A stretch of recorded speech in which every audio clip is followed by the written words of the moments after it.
Welcome to the Newburyport Zoning Board of Appeals for our hearing, published date of September 26, 2023. I want to welcome everyone this evening. My name is Rob Champetti. I have the privilege of serving as chair, and I'll take a moment and introduce the rest of the board. Let you all know who is present, who is unable to attend, who our voting members are this evening, and then a quick sort of overview procedurally of how these hearings go. We operate still in sort of a hybrid method.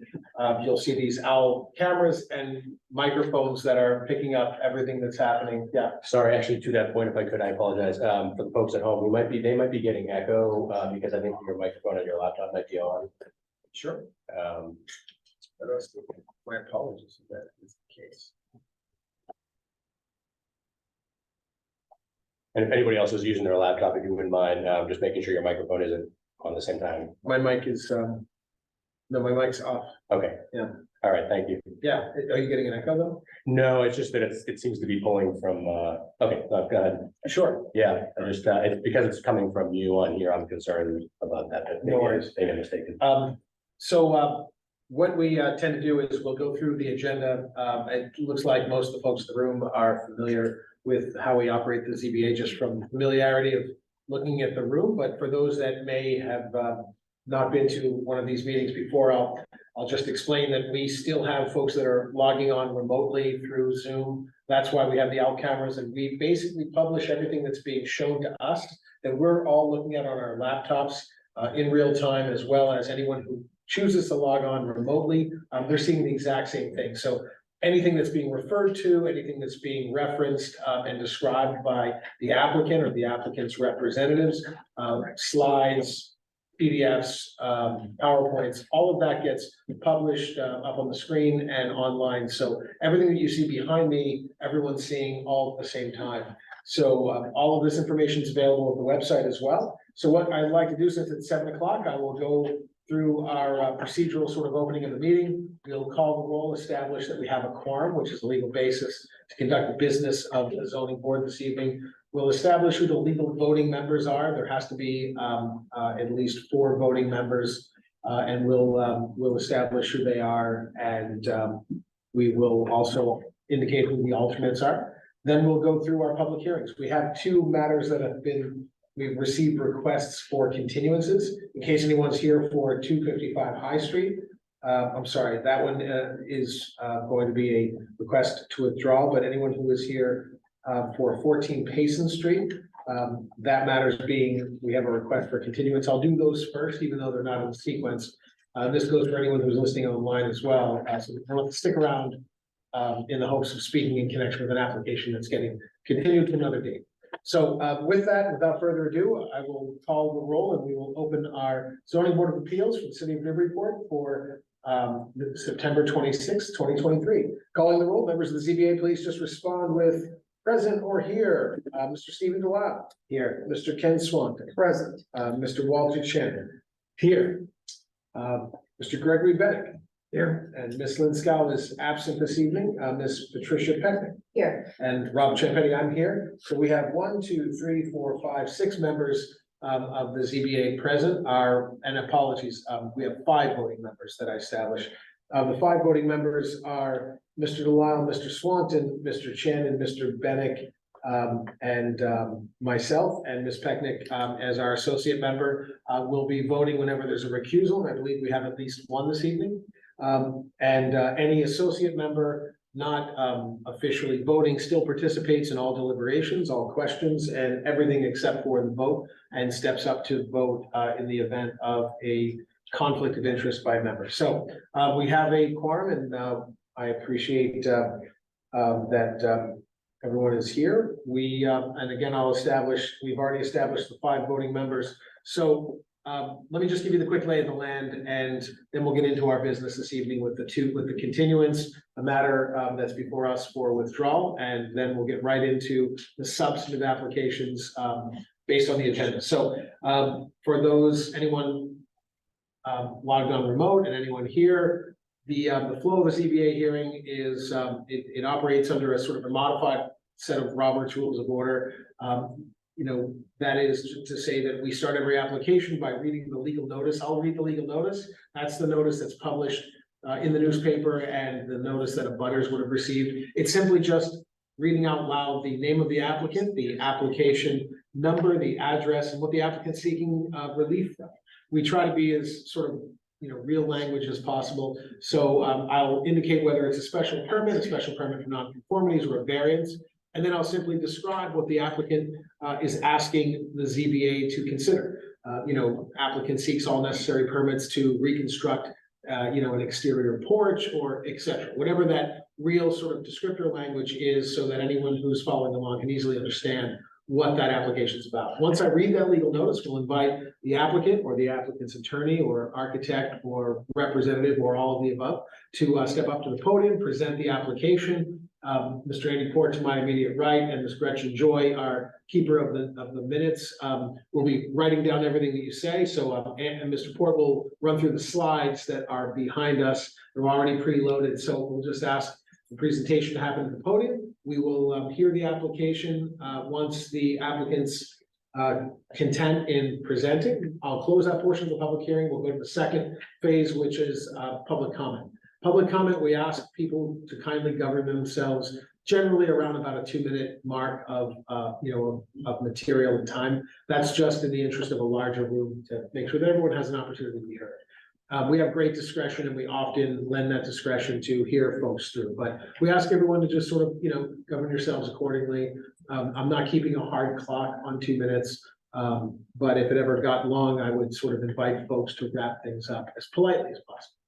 As we go through public comment, we ask that you give your name and address. Ms. Joy will keep the minutes, and then just simply speak your mind. We do ask you to take the podium so that anyone and everyone can hear. You do not have to be in a pro or con column, though you are welcome to be pro or con if you wish, but feel free to just simply speak your mind. If you pose a public comment in the form of a question, please like to mention this, so as to not seem discourteous from we as members of this board. We will not be able to address your question directly in that real time, but please know that we mean you no discourtesy in that. We are listening and taking notes. Your public comment contribution could be in the form of a question, but please understand that we won't be responding to that question at that moment, though we will, and you will surely hear members of the board, either one or more of them, adapt your question in some form and pose it to the parties to whom that question was addressed. So know well that the subject matter of a comment in the form of a question is part of the mix, but please understand that it is no show of disrespect should you not hear a direct response, but feel free to pose it that way. Once we close the public comment section, we go into the third section of our hearings, of our flow this evening, and that is questions from the board. The board will ask questions of the applicant's representatives. This is when the board may ask questions that members of the public may have posed. We will hear all of that and kind of banter that about a bit.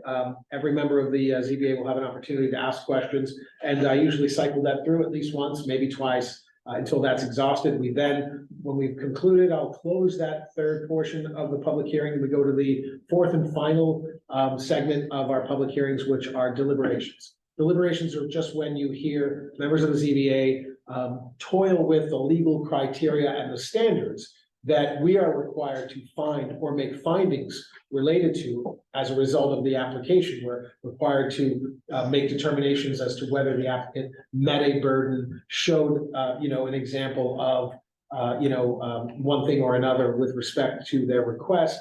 We do that out loud, and you get to hear sort of us toil amongst each other on that regard. What we may ask additional questions if that's needed. Once we go through the legal standard and the criteria of deliberations, we will close that final portion of the public hearing, at which point we go to a vote. The vote's pretty simple, but again, in that spirit of Robert's Rules of Order, I will invite a member of the ZBA to make a motion to approve.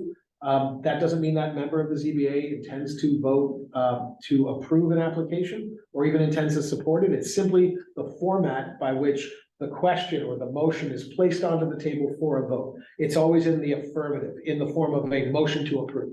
That motion is seconded. Once a motion is made and seconded, I'll call the roll. And we will take a yay or nay vote from all the members. In order for an application to pass, it must have at least 4 yes votes. So 4 yes votes among the 5 voting members.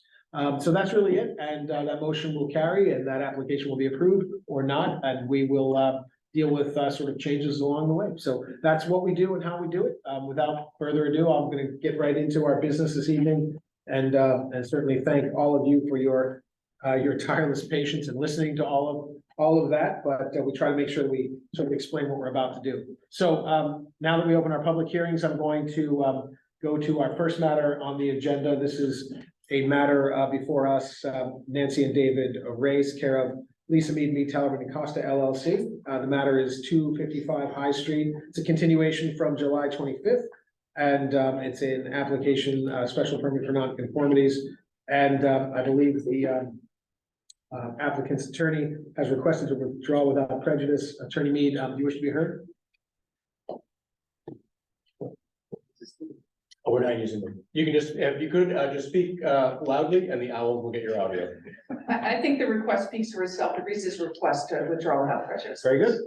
Thank you, Attorney Mead. So the matters before us on a request to withdraw without prejudice. Any comments from ZBA? In the absence of that, do we have a motion to approve the applicant's request to withdraw without prejudice?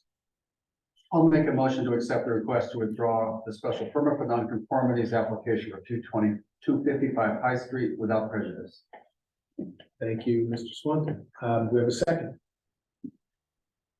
I'll second that. Very good. Motion is made by Mr. Swanton and seconded by Mr. Delisle on the applicant's request to withdraw without prejudice, 255 High Street. Calling the roll. Mr. Delisle, I'm sorry, Mr. Swanton. Yes. Mr. Delisle. Yes. Mr. Bennett. Yes. Mr. Shannon. Yes. And and Ms. Pecknick. You get to Yes. vote on this, yeah. Yes. And Rob Chiappetti, I vote yes. That is 6 in the affirmative. The ayes have it. Motion carries. Matters withdrawn without prejudice. Thank you, Attorney.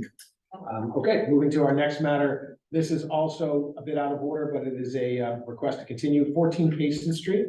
The applicant's requesting to continue this application to 10/24/23. And Attorney Mead, do you wish to be heard? We request that continuance. Very good.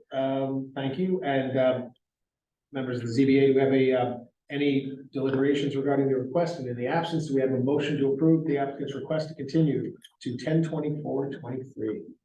I'll make that motion to continue the special permit for nonconformities hearing for 14 Payson Street to 10/24/23. Thank you, Mr. Swanton. A second. Second, Mr. Bennett. Seconded. Motion's made by Mr. Swanton, seconded by Mr. Bennett on the request to continue to 10/24/23. Calling the roll. Mr. Swanton. Yes. Mr. Delisle. Yes. Mr. Bennett. Yes. Mr. Shannon. Yes. Ms. Pecknick. Yes. And Rob Chiappetti, I vote yes. That's 6 in the affirmative. The ayes have it. Motion carries. Matters continued. And thank you. Thank you. All right, spinning back to our first, into our agenda, we're going to go to 3436 Prospect Street. I'll just read the legal notice, and then we'll hear from the applicant. This is a matter of McCall Real Estate and Construction LLC, care of Lisa Mead, Talbot and Costa LLC. The application is for 3436 Prospect Street. The matter is continued from September 12th, 2023, and it is a special permit for nonconformities. The applicant seeks all necessary permits to renovate an existing 2-family structure, including an upward extension of the rear addition at with a non-conforming side yard setback and a new entry slope within the non-conforming front yard setback. Attorney Mead. I'm going to recuse. Oh, and thank you. And Mr. Swanton, recusing himself means that Ms. Pecknick will be our 5th voting member. So the voting members on this application are myself, Mr. Delisle, Mr. Bennett, Mr. Shannon, and Ms. Pecknick. Thank you, Attorney Mr. Mead. Chair. Thank you very much. And for the record, Lisa Mead, Talbot and Costa 30 Green Street, your report on behalf of Michael Real Estate and Construction LLC.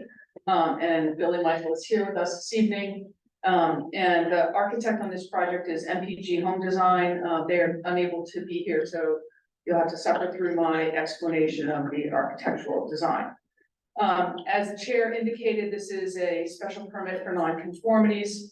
Mr. Michael proposes to renovate the existing 2-family, keep it as a 2-family, and make some additions on the exterior, which we're going to talk about in a minute. I think it's important to note that, Mr. Michael has worked very closely with the neighbors at 30 to 32 Prospect Street over the last several months. And we're gonna talk about that in a little bit. When we see the site plan, you'll understand why that was important, given the location of the structure at 30 to 32 Prospect Street. In addition, as a result of being able to do what they've done on that side of the house, which is the right side of the house, it will allow no parking on the left side of the house, which we're gonna talk about in a minute as well. So the project is an upward extension of the existing, Sorry.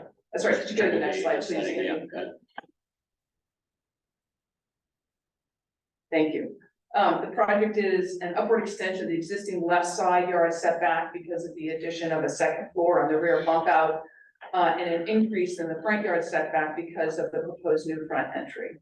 The property is located in the R2 zoning district, DCOD, under the new report ordinance, and was constructed around 1850 according to the assessor's records, and 1855 according to the district data sheets. The addition on the back where the roof line change is occurring was a later added addition, and therefore no relief was required from the Historic Commission. And nor does the application trigger the DCOD, because it's not removing more than 25% of the exterior walls. The property has existing non-conformities for lot area. It includes 5,910 square feet, where 15,000 square feet are required. The frontage is 45 feet, where 120 is required. The front yard setback is 8.1 feet, where 25 feet is required. The left side yard is 1 foot, where 20 feet is required. That's going to be improved. The right side yard setback is 6 feet, where 20 feet is required. And there are currently 2 parking spaces, one on either side of the structure, both of which have curb cuts. And there are 4 parking spaces required. The property is conforming for height, lot coverage, and open space. Next slide, please. So as I said, the proposal is to construct a second-story addition on the rear of the structure where there's currently a 1-story addition. And the addition is entirely within the existing footprint of the structure. It will remain shorter than the existing structure, and it will remain bumped in on either side. Because the foundation of the existing house is significantly raised, the first floor actually is elevated about 4 feet above the grade, 4 feet 3 inches. The living area of the home is going to be changed from 2 flats to essentially 2 townhouse style units. And therefore the egresses, which are currently on the sides of the building, which is why it's so close on the left side of the building, will be removed, and the egresses will be in the front and in the rear. That egress on the left side of the structure, which I'm going to show you in a moment, which is a staircase that goes up to the second floor, is 1 foot away from the left side yard line at 38 Prospect Street. And as I said, the driveway on the left-hand side and the parking is going to be removed as well. Hopefully that makes Mrs. Cook happy, who's on 38 Prospect Street. Second story egress is going to be removed, and that area will be landscaped. The first floor portion of the bay window on the right side will also be removed, but the bay window on the second story remains in order to allow a drive to get to the back to provide parking. Next slide, please. So if you could just enlarge that a little bit, that would be great. So the items that are in red are the things that are to be removed, and the darker lines are the items that are to be added. So just for ease to go around the building, if you look at the front, you can see the new egress in the front, that little darker hash line, that's the new egress in the front. On the left, excuse me, on the right-hand side, you can see how close 30 to 32 is to the property line. In fact, those are rear doors for 30 to 32. So one of the concerns they had was that a fence not go up along that property line, because they literally would not be able to get out of their rear door. And so we're going to be granting an easement to, Billy is going to be granting an easement to the property at 30 to 32, so they can go in and out of their property and use the driveway in order to get in and out of their back door and take their trash cans out to the street. So as you travel back along the property, along the driveway, those two side egresses are gonna be removed. You still see the bay window because the second story bay window will remain. That plastic shed that's in the back is gonna be removed. That's actually belongs to 30 to 32. Then as you go around to the back, you can see the existing the existing addition in the back. Obviously you can't see the second story on that yet, but the egress then becomes in the back, and then you see the proposed parking. You also see a fence that comes into the property that actually belongs to 30 to 32, so that's going to be moved over to the property line. So as you move back forward to Prospect Street, going down the left-hand side of the house, you can see that second story egress, that wood deck and steps that run up to the second story. That's where that 1 foot is. That's going to be removed. And then there, excuse me, there will be at-grade basement egress windows, window wells, and a basement egress access. And then you move forward, and that will be landscaped around to the front. Next slide, please. So here's a picture of the building. I'm not sure if many of you are familiar with this property. I happen to have some familiarity with it, given the history of this house. It was not the best kept house on the street, to say the least. Significantly overgrown, a number of animals. And so I think it's going to be a benefit to all to have, including the city, to have this house be put back to reuse and be an appropriate neighbor to all around there. So there's the the right-hand side of the house looking into the backyard. And you can see how raised the foundation is, which of course is not unusual for houses along this side of Prospect Street. Next slide, please. And that's looking down between 30 and 32 and 34 and 36. And you can see now in this picture how close those two, the back doors are to the property line. Next slide, please. And this is the left-hand side of the house, between 38 and 34 to 36. You can see the egress in the back there that's going to be coming down. And then that area will be landscaped, and there will be those at-grade egress and window wells. Next slide, please. And this is the rear yard after it was all cleaned up. There were some trees that were taken down, as well as significant amount of vegetation removed. Next slide, please. Oh, if you can just go back. And so you can see the later added addition on the back, and it's upon that which the second story will be added. Next slide, please. So here are the elevations. So we have the before and after of the front elevation. And so you can see the front entry on this. You can also see the side view of the dormers, which, you know, look, this is a plain view, so you can't see that they're shorter dormers, and you'll see those in a minute. And so that's the front elevation. Next slide, please. This is the rear elevation. You can now see the addition on the back, which is a flat roof. And you can see the rear entry in the back that I discussed earlier that changes the two side entrances. You can also see on the left-hand side of this, that bay window, and the architecture feature that now complements the next slide, please. And here is the left-hand side of the house. And you see the two dormers. You see that they're not shed dormers, they're compliant, you report compliant dormers, if you will. And you see that side stairwell up to the second floor and the raised entry into the first floor has been removed. Next slide, please. And this is the right side of the structure. Again, you see the side entry removed, and you see the lower part of the bay window and the two windows that have been added in its place. And then you can see the right side of the proposed addition in the back. Next slide, please. So, as you know, the criteria for granting a special permit for nonconformities under Section 9 is whether or not there's any new nonconformity, If there are, whether or not the proposed changes are substantially more detrimental to the neighborhood than the pre-existing non-conforming structure. And here, there are no new non-conformities being created. The front yard is being intensified, as I indicated, and the side yards in the back, where the addition is going to go and an upward extension are being intensified, but there are no new non-conformities. The next is whether or not the change will be substantially more detrimental to the neighborhood than the existing structure. So first of all, the side yard non-conformity of 1 foot is going to be improved to 6 feet. So that's an improvement. The right side setback is improved from 6 feet to 7.8. So the side yards are getting better than they are existing today, even with the changes.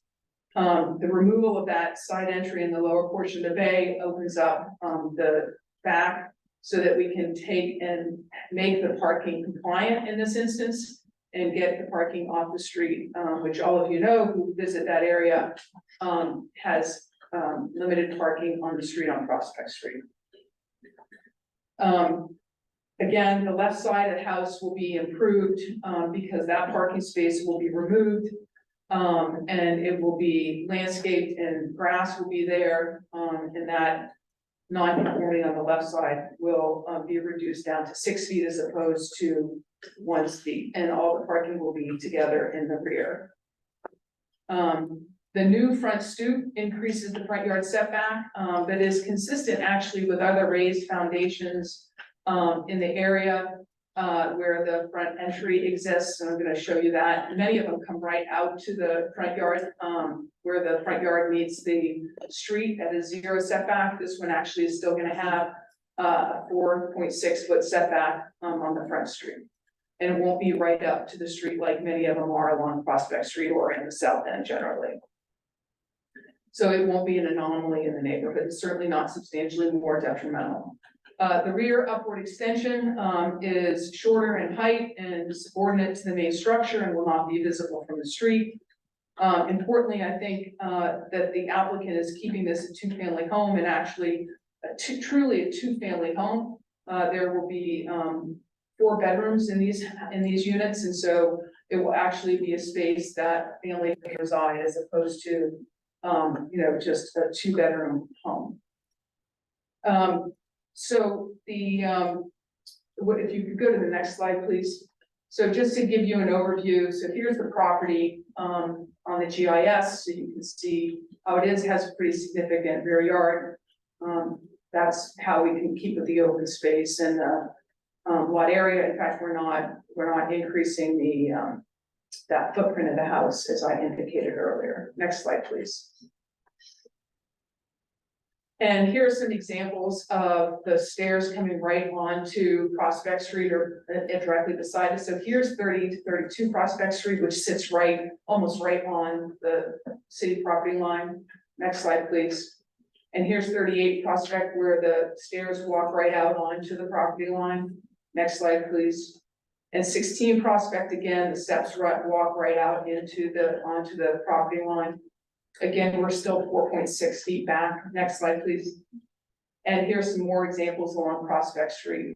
I'm sure many of you are familiar with walking down Prospect Street. The houses are actually located on the property line as well. Next slide, please. Again, here's 19 to 21 Prospect, right down the street, closer to town. Next slide, please. And here's 42 Prospect Street. So this is a little further down. Again, the stairs come right out onto the property line for the city. Next slide, please. And here's 48 Prospect. Next slide, please. And 50 Prospect. Next slide, please. So I just brought, these are just larger drawings, so they're not side by side, so we don't need to go back and do more handy. So with that, we believe that the applicant's changes are not substantially more detrimental to the neighborhood. In fact, is an improvement over existing conditions. And I'm happy to answer any questions, and we hope the board approves the application. Very good. Thank you, Attorney Mead. Moving now to, we'll close that portion of the public hearing and go to public comment. Anyone wish to speak in connection with the application?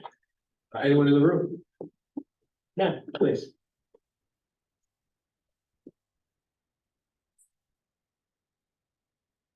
Apologies for the long walk to the stage, you know, Well, that's good. thank you though. So, I'm Shelley Cook.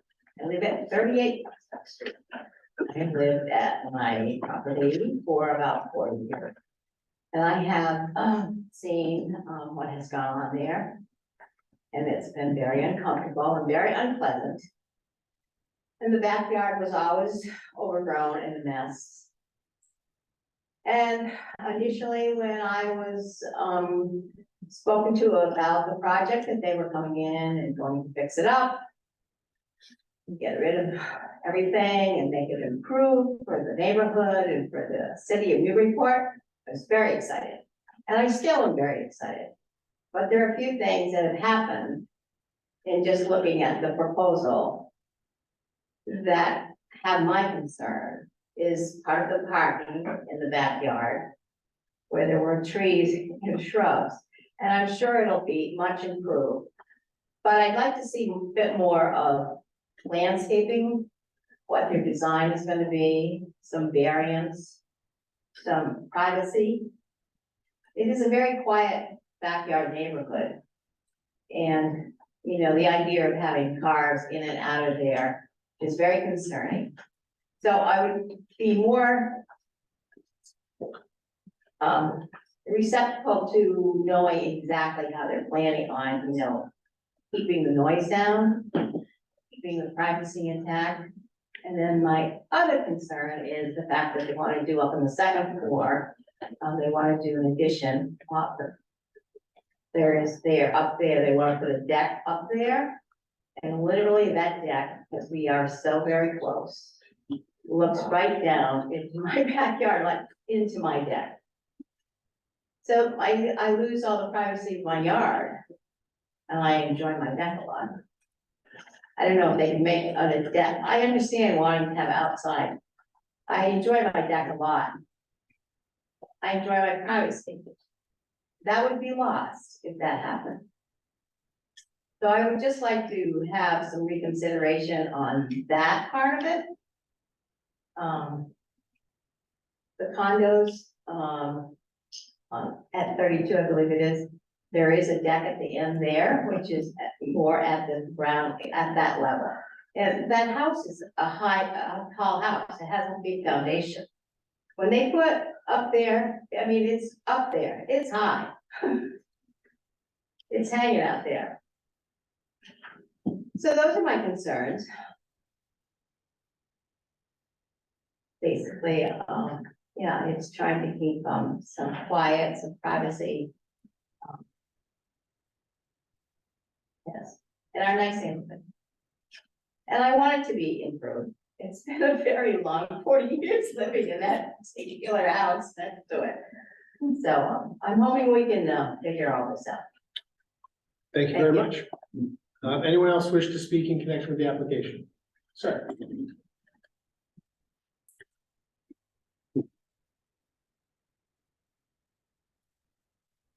Ken Swanton, 10 Tremont Street. I recused myself because I'm actually a butter to Mrs. Cook. Or from that house, you go to her backyard and then to my backyard.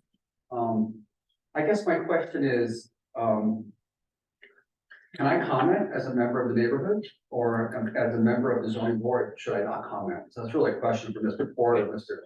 Petty. Yeah, I don't pretend to be the state ethics board, but I believe that you can speak as long as you're being clear here by recusing yourself and you're now speaking only on your own behalf. So I think that's pretty That's why I went typical out to and the audience. the laws don't prohibit you from doing that. But just a neighbor here. I just want to reinforce one thing, Mrs. Cook said, which is the South End is one of the densest neighborhoods in town. But it's unusual. This particular back space is one of the greenest areas, probably the largest green area in the South End, which is unusual. I think it's because Fruit Street was very wealthy houses and they had big fields out back and it took a long time for them to get developed. So all these there's a very big green area behind all of our houses, which is very nice for everybody in that community.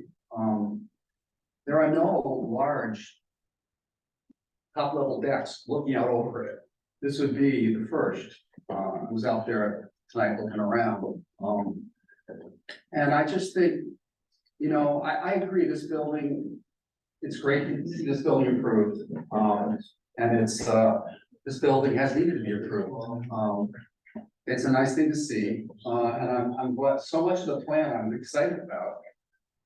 And I realize there's big dormers up there, and there's more massing and everything, and there's, you know, intensification of the front setback and all the rest of that. But to me, the thing is, I kind of agree with her, that this deck is a very unusual thing in a very special neighborhood. And that's my primary concern. So just as the neighbor, I want to throw that out there, that I agree with Fort Worth concern. Thank you. Thank you. Anyone else wish to speak in connection with the application? Yeah, and I do see that we have a hand up remotely. So seeing no other hands in the room, I'm going to go to our online audience. I see a hand up by Tracy Smith.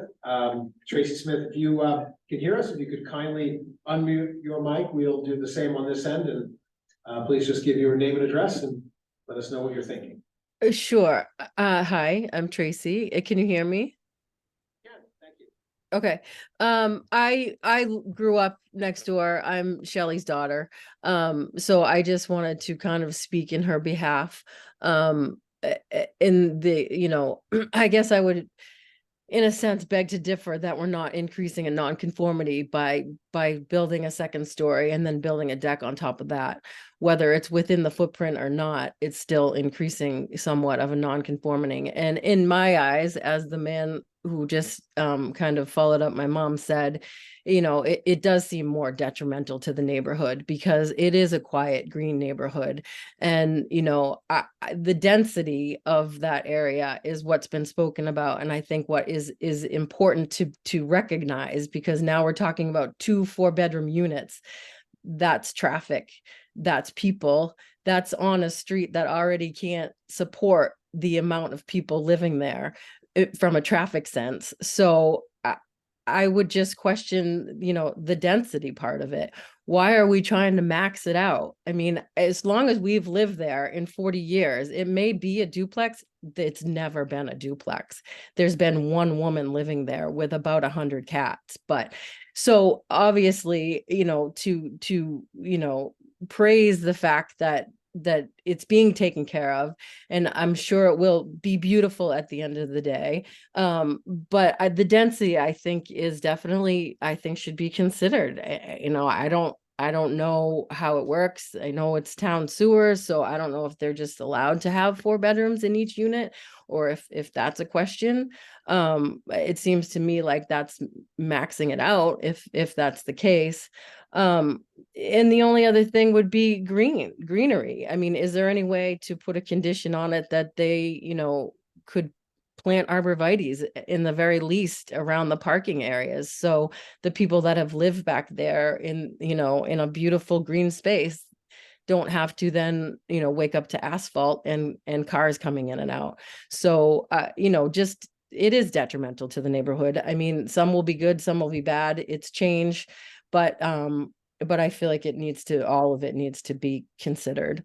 And I think that the deck, if you do site visits, I don't know if you do or not, but if you saw the deck and how it does protrude over, you know, my mom's deck, that she does enjoy her space, and it would basically be someone with a bird's eye view, just not that they would be that interested, but it would definitely, you know, impinge on her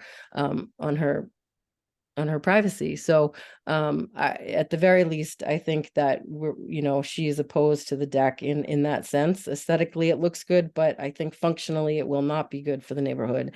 And you know, and the asphalt parking is, if it has to happen, if it could be disguised with some greenery, would be, you know, I think much appreciated by everybody there. So that's kind of all I have to say. And I appreciate you hearing us out.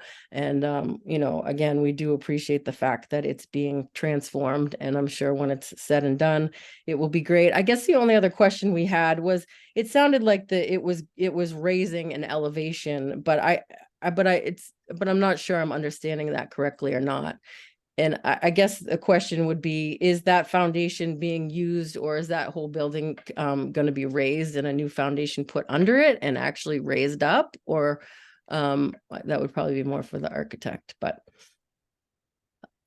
we can end on that note. Very good. Thank you, Ms. Smith, for your comments, and I appreciate your the detail. Anyone else wish to speak in connection with the application? I see no others online and no other hands in the room. So I will close that portion of the public hearing. And since a few questions were posed, before we go to questions from the board, well, actually, you know what? Allow me to go to questions from the board, and let's start with Mr. Delisle. Any questions that you have, or dovetail questions from comments? Feel free. Thank you, Mr. Chairman. I had a question, sort of a preliminary question, just to get past the first hurdle that we face here, which is no new non-conformities. It's really tight with respect to the open space, and there's a couple of items on the site plan that I'm curious about. Andy, can you increase the size of, yeah, thank you. So is there anything that denotes what is the open space versus the non-open space? Is that just that dashed sub? So I think that's the easiest way to, if you could go back down to the plan, Andy. Yeah. So that's the easiest way, of course, not the addition in the back, but around on the left-hand side, all of the gray dotted area, so to speak, that's all open The open space, space, right? okay. So yeah, okay, so that leads me to my questions. The area at the top, sort of to the left of parking spaces 3 and 4. Yes. Marked proposed gravel. Tell me about that. That's a really good question. I like that didn't pop. That's not supposed to be gravel, right? That's landscaping. Yeah, it would be, the intention there is to pad the spaces without causing issues, so it could be anything, grass, gravel, Yeah, whatever is compliant as open space. yeah, so it's not part of the driveway. That's supposed to be in case in case you should turn the car, right? Right, You don't but wanna if have bushes, but it's No, not. I understand that, but that sort of is a problem with the definition of open space, I think. But only if it's used as a driveway, right? So it's not being used as a driveway. Well, I think it's a little, if it's gravel, Well, then I think it's an issue. you can right? have a whole yard as gravel and have it be counted as open space as long as it's not a driveway. Right, so the definition of open space doesn't say it has to be grass. In fact, decks. No, it says it can't be used for a car, so Correct. if you're even once in a while turning your car around on it, then I So think we've we're got. happy to very clearly delineate that is definitely open space and Yeah. not to be used as a driveway, right? Yeah, well, yeah, because I think that's it's an interesting point, because I think if not, it throws you into a variance, right? If it went over the open space calculation, yes. Yeah, but looking at that, we can tell that that's probably more than 140 square feet, which would put you into the, Right, the intent is not to have it for parking or driveway, so. yeah, I'm happy, so then- I said to you, I'm happy to have that very clearly delineated. good, okay, that's good. Yeah, so I think that takes care of that, so thank you very much. Yes, And then, let's see, one of the members of the public asked about raising the basement. I'll let you speak to that. yeah, we're not raising the basement, I was describing that the foundation is a typical raised foundation, we're not doing anything Right, to raise the house. no one's changing anything No. with respect to the house is staying. Yeah. Correct. Yeah, okay, thank you. Right. Yeah, that's what I thought, Yeah. just to make that clear, that's great. Okay, and then I guess the other issue, with respect to the member of the public was the deck. Any,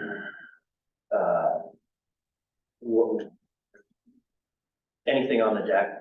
Sure, I would like to point out that, there is a rooftop deck at the back of Mr. Ellis's property on Fruit Street that looks out over this backyard and into, frankly, the next backyard. So it's not true that there aren't other similar decks in the area. So if you were to look at this, if you were looking down the driveway, the Fruit Street property is off to the back behind 30 to 32 and looks out over this area. So it's not unusual in that it's not the only one that's being proposed. There's one that exists out there. So it offers some outdoor space for that unit in the back. And that's what it offers. And it's on the second floor. We didn't go all the way up to the roof. Obviously, it's the second top of the second floor. And we think it's a nice aesthetic offer for the family that lives there.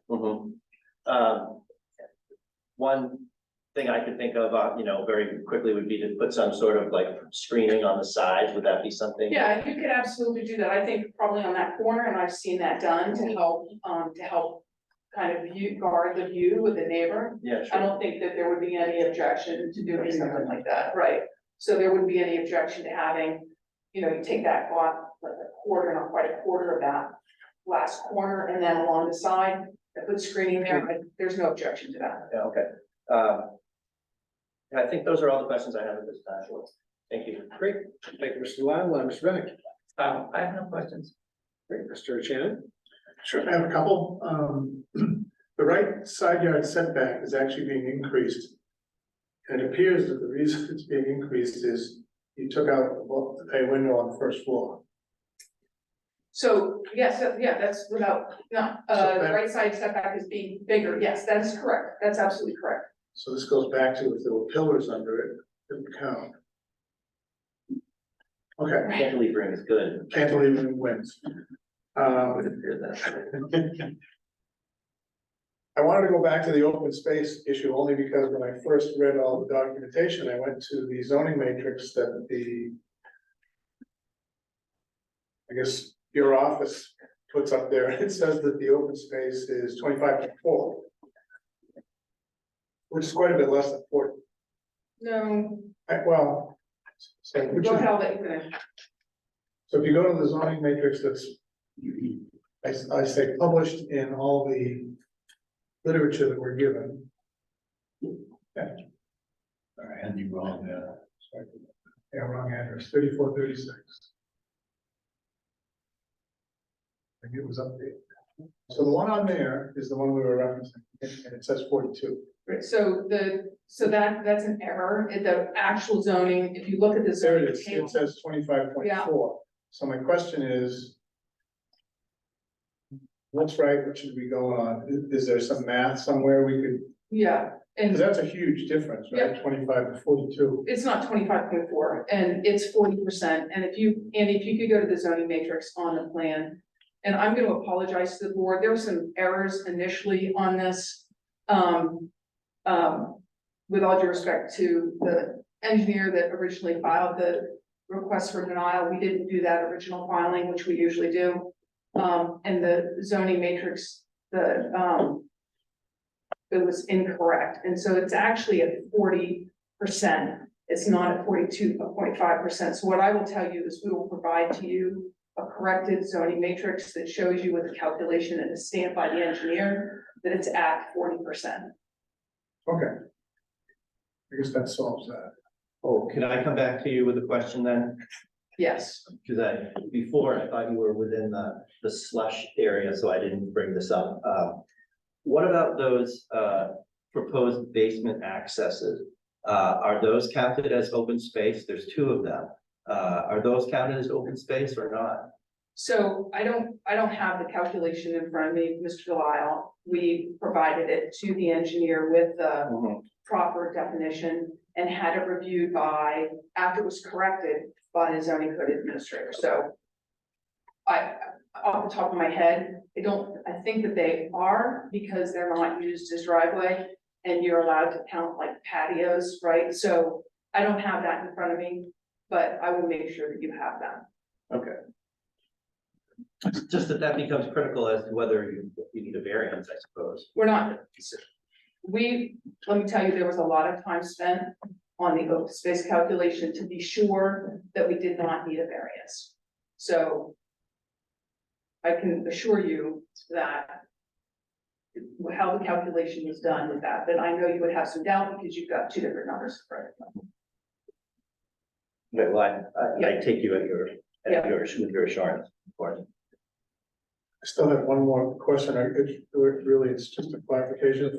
The front yard setback is being reduced just because of the stoop, right? That's the only thing that's causing that. Right, it's more than It's 3 stoop. feet tall. Right, and it's because it's front access and it's 3 feet tall. That's correct. It's stoop count.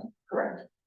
Okay, that's all I had, Chair. Thank you. Very good. Thank you, Mr. Shannon. Ms. Beckman? Yes, and I recognize what you're saying about how many people added those entry stoops and Yeah. some of them intrude in the public way.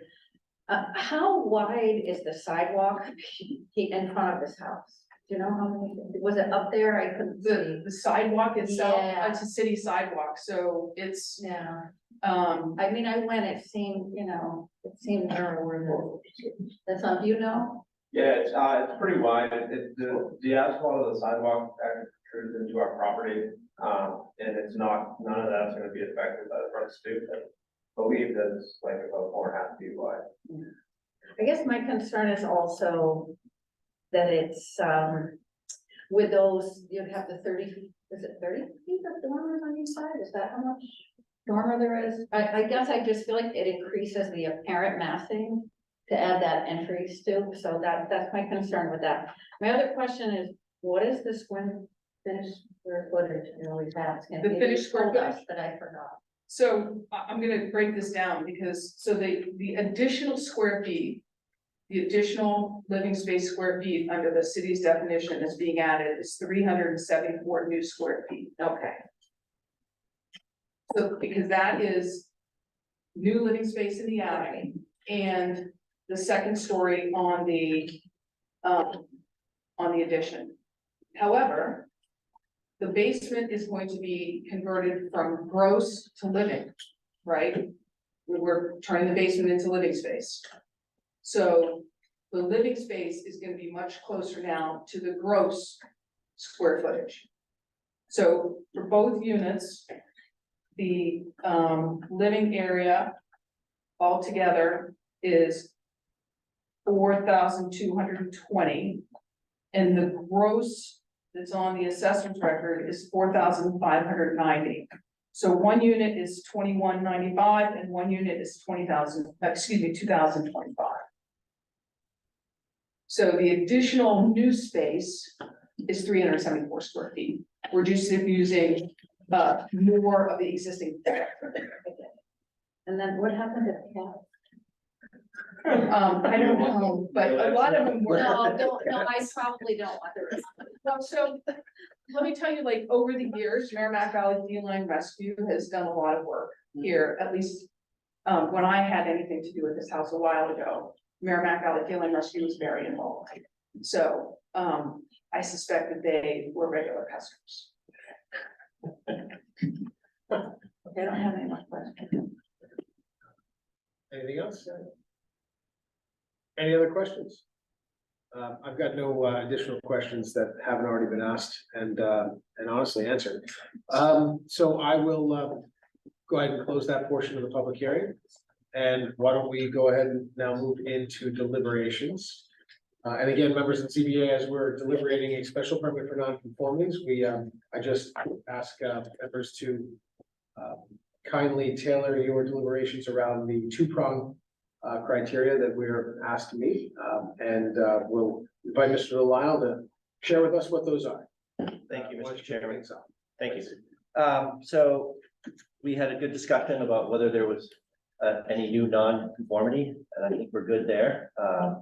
And the other prong of the inquiry here is whether it's substantially more detrimental to the neighborhood than what's there. And I think that, given the discussion that we had with respect to the deck, from my perspective, that would be a reasonable, I think, accommodation. And I think, given some greenery on the lower level, I think that I can support this. I think that this is not going to be substantially more detrimental to the neighborhood. Thank you. Mr. Bennett? Yeah, I would echo those comments. Yeah, I am concerned. I have another concern, and that is that the parking area being asphalt and as opposed to concrete.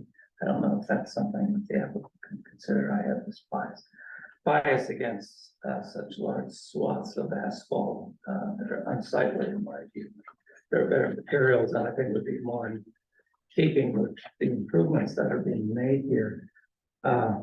This kind of pushes the envelope in a whole host of ways, but this is an intensely dense area and neighborhood, so all things being equal, I think it's an improvement, and I agree with Mr. Bilal. Thank you, Mr. Bennett. Mr. Shannon? Yeah, I have to agree with most of the comments made, and my biggest concern was the open space. I guess I'll take the jump that the calculations will show that it comes out to 40%, 40.0001, something that's positive.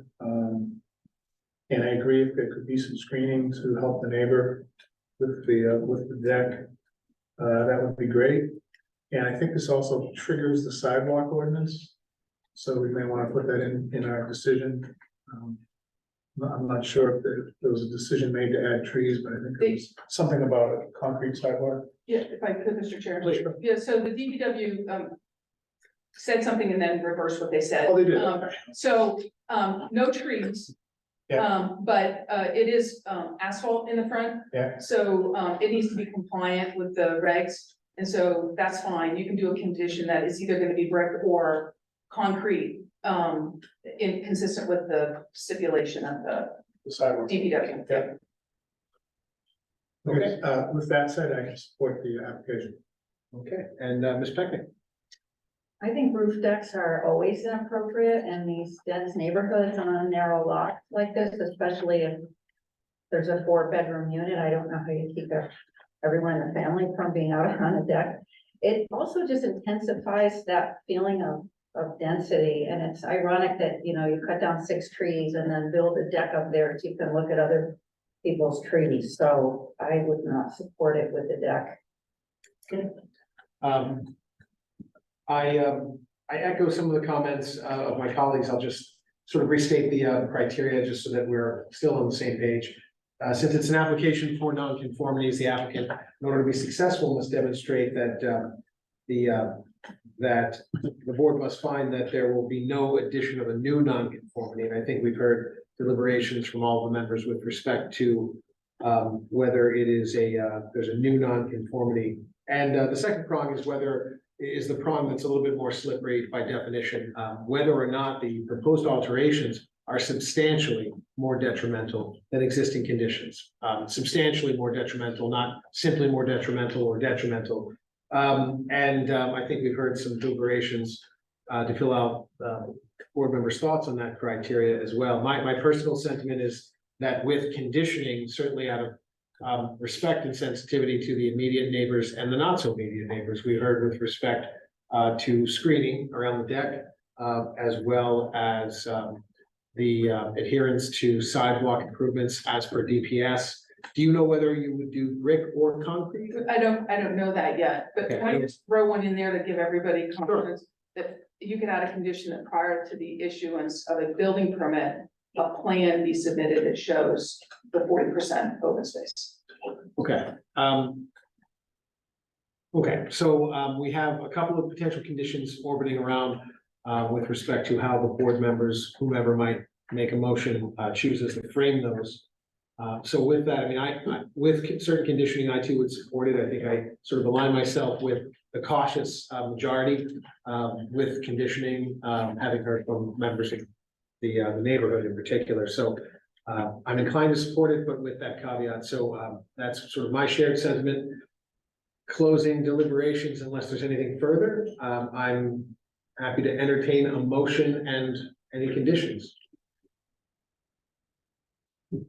Anyone have a motion to approve with? I'll make a motion to approve 3436 Prospect Street, ZNC 23-20 with some provisions. One of them being that the open space calculation be provided in a drawing prior to the issuance of an occupancy permit.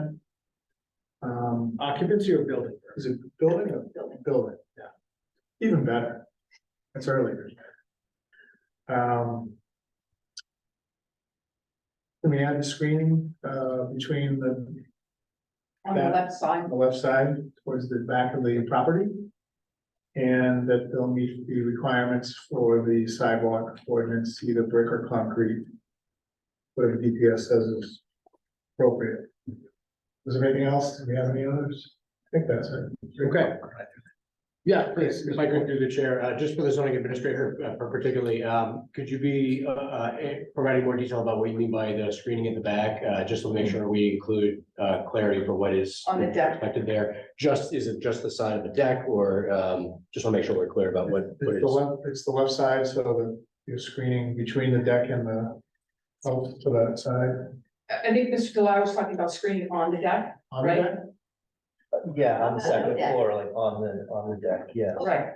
And like to take the corner for about, like, I don't know, 5 feet or something like that. Okay, screening on the deck, Well, physical lattice. how is screening on, what is meant by screening on the deck? Like a lattice or Lattice. something like that, So not necessarily green screening, not but, on the deck.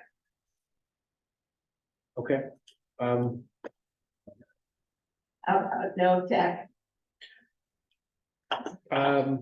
Okay, so the motion as I'm hearing it, and just clarity, feel free to let me know if I've got this right. Did we discuss the screening? I was assuming it was something like 20-foot arborvitae's, 20 foot, 20-footers. Well, how Look very, like Italy. how very Roman. No, I just, let me just frame what we have so far, and then I will open that up, because I do wanna, I think there's more discussion to be had and perhaps a question. So we have a motion to approve with 3 conditions, as I understand them from, Mr. Shannon. One is the, submission by the applicant prior to the issuance of a building permit that will articulate the calculations for open space. Number 2, that there shall be installation of screening as it's described now. I believe it's screening along the deck, but we'll put a pin in that for the moment. But screening along the deck side or left side of the property. Do we know if that's north, south, east, or west, or is left side suffice? I think that's fine for, yeah. And then 3, the applicant shall comply with DPS recommendations with respect to the installation of a sidewalk constructed of either concrete or brick. And I believe DPS's recommendation was that it was applicant's choice.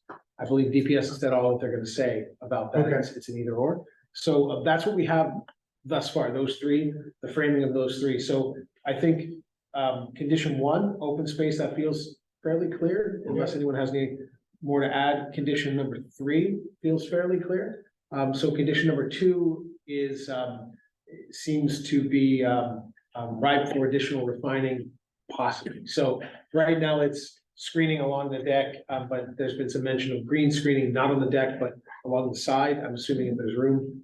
What are the thoughts? And So the existing conditions are 5 or 6 foot fence that already exists along the left side. Right. There's gonna be vegetation planted along that left side, arborvitae's planted along that left side. I don't think that was the issue. I think the issue was the visibility from the deck, From the deck. which I thought Mr. Delisle was trying to address by something like lattice work or something like that along the left side and to turn the corner for a bit on the deck. Is that what you were referring That's to? what I was referring to, yes, So it'd be a permanent mechanical screening, correct, not a live plant. that's correct. Okay.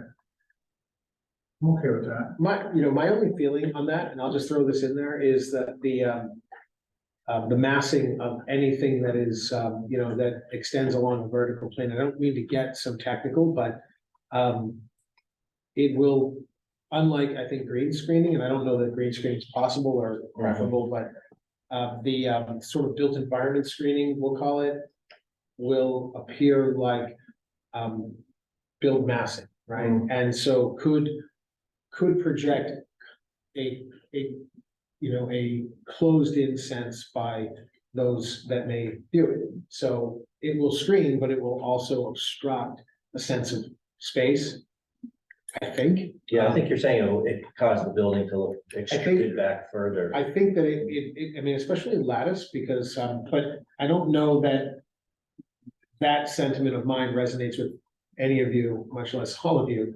But I just want to throw that out there because I don't know that that would be seen necessarily as an advantage or an improvement by all, and in particular by the abutters, and I think that's what we're trying to do.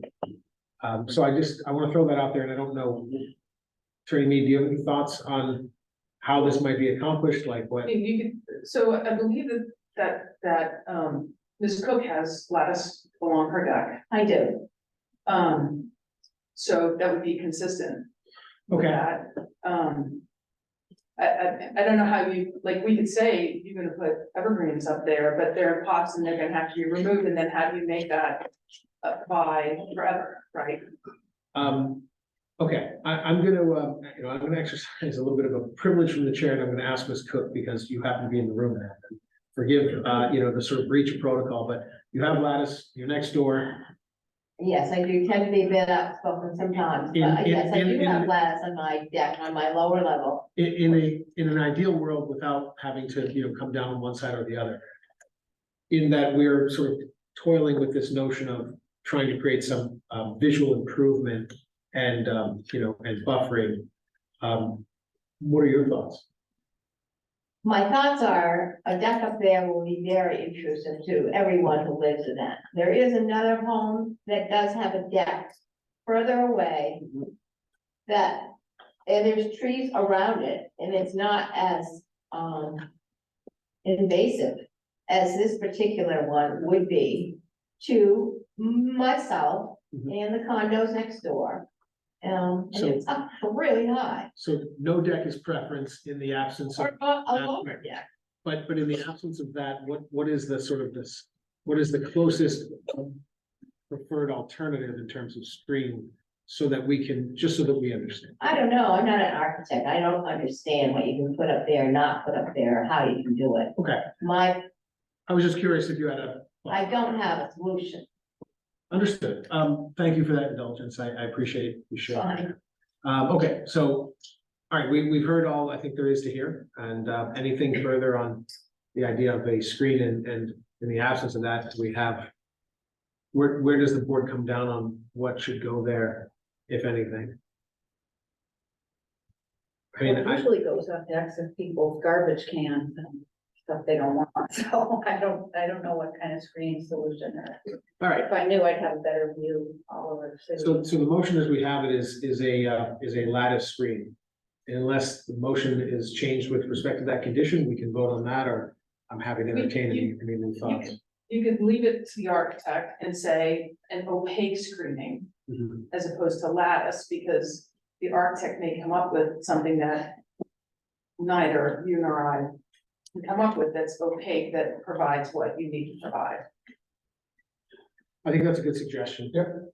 Opaque screening, so we define it by its transparency or opaqueness, not by its material choice, or growth choice. So, I'm sorry, would that be on just the one side facing 38? the left side, Okay. the left side, so our condition number 2, okay, so, Mr. Shannon, it's your motion, I'll invite you to revise it if you wish.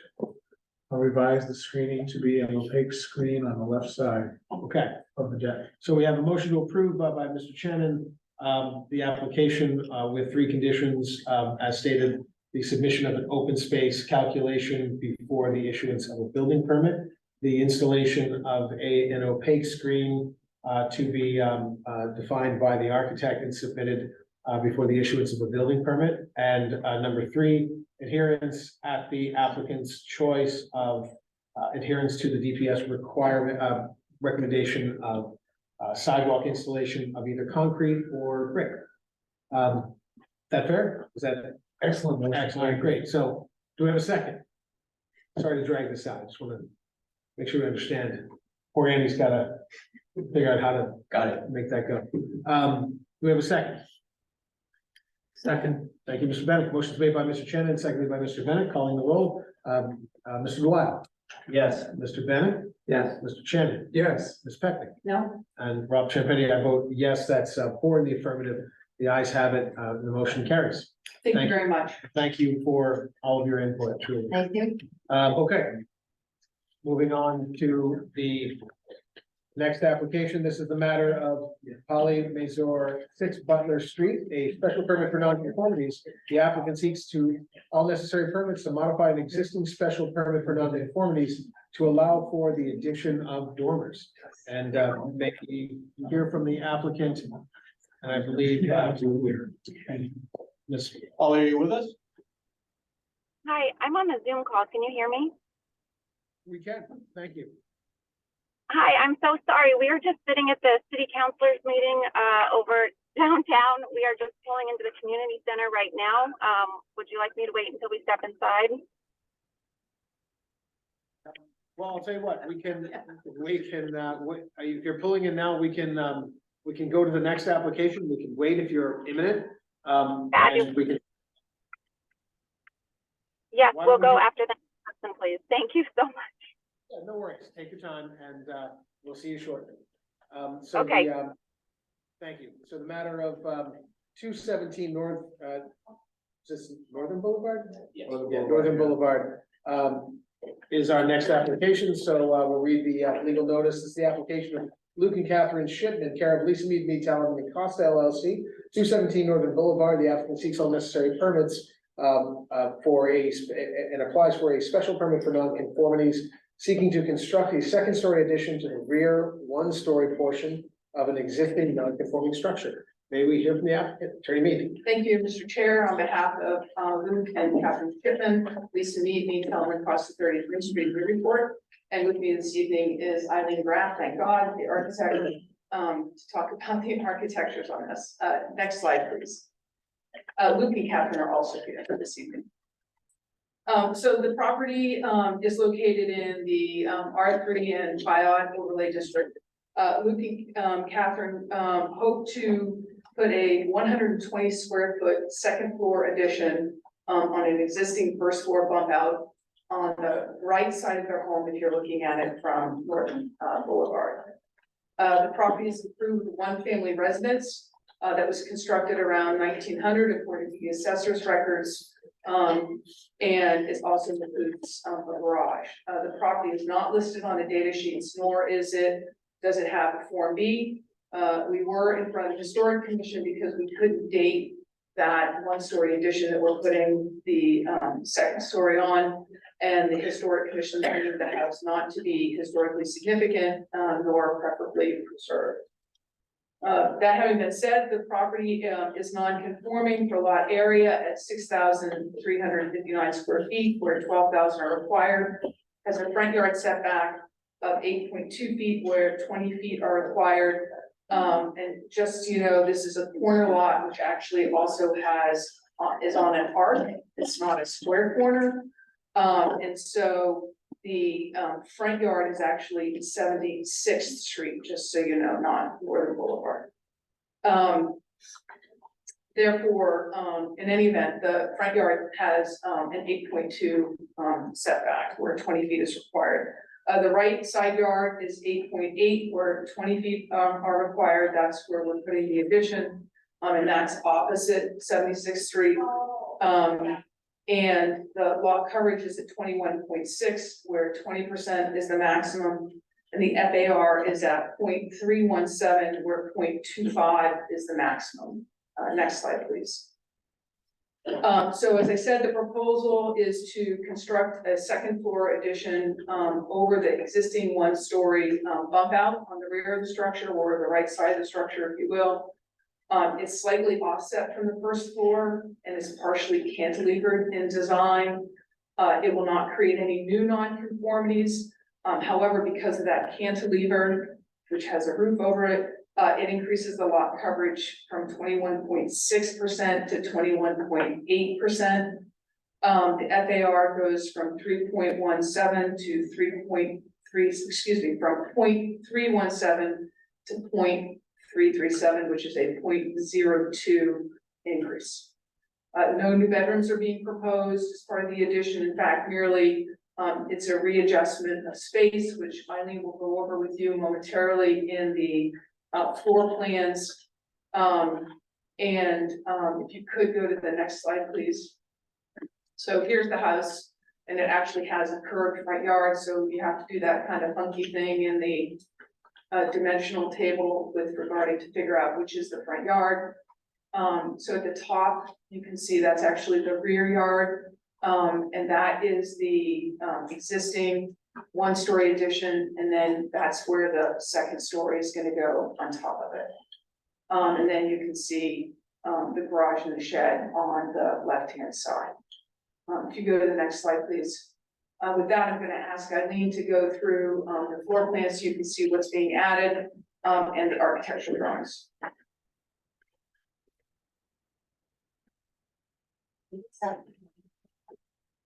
Evening, Mr. Chair, members of the board. So, thank you, Anita, because I think that the elevations are probably the best place to start. Just to help describe where the addition is going, and then I'll flip back to the plans, after. But if we look at the top left drawing, you can see the elevation that faces Northern Boulevard. And off to the right, there's a little shed roof. And that is the one-story piece that we will be adding a second story onto. If you look to the drawing below it, is showing that second story addition. So we were hoping to create a sort of similar feel with the, like the house has currently, with the sort of dormer aspect. As you'll see, there's a little bit of a shed roof right below that second story addition.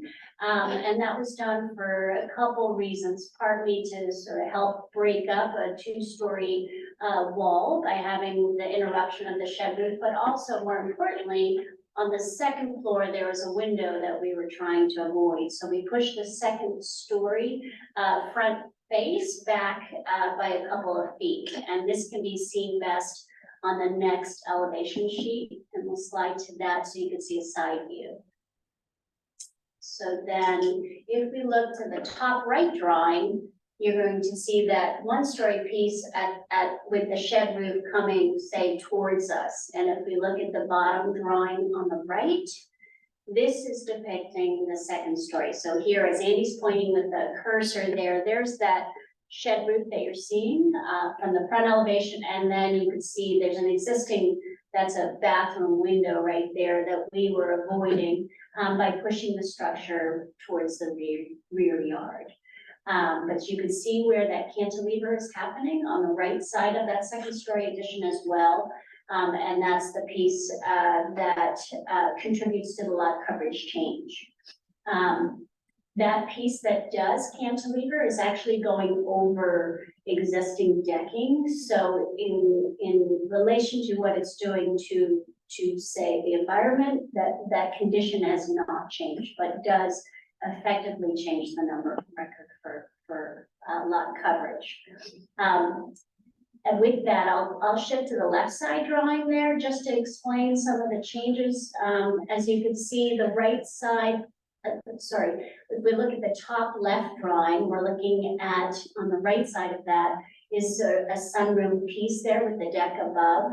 And we're just altering the space within, so changing some sliders there to some windows, you'll see on the bottom left drawing. And then creating the connection to the backyard in the main form, as you could see there, bringing in some symmetry, etc. And then maybe now we can switch to the floor plan, so I could point out to some of these changes. And you know, the Luke and Kat have an expanding family, so they're just trying to make better use of some of the space that already exists on the one-story piece that we were referencing that's getting a two-story, second-story addition. You can see there's a laundry room, closet.